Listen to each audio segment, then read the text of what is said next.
Welcome to a new video of the Parts channel. Well, I'm going to make a short video answering a question that you have left me in relation to a video I made about particulate filter failures. I'll leave you a link in case you haven't seen it. Let's see, someone who has the vehicle in the workshop and they can't do the forced regeneration, because the particulate filter is very clogged. Very clogged with soot. Let's see, above 45 grams, it is so clogged that it doesn't allow a regeneration forced, and of course, in that case, to be able to clean it you have to disassemble it. Normally it is taken to a specialized company, so that it removes the soot. Let's see.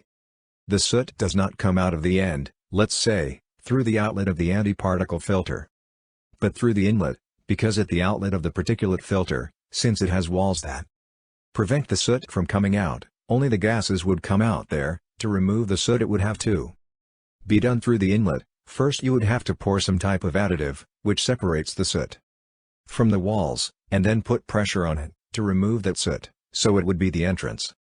That's where it can be removed, but no, as I say, not through the exit, only it can be removed through the inlet, so the particulate filter must be removed. Well, here you have this short video. If it has been useful to you, then do not forget to give a like and subscribe to the channel.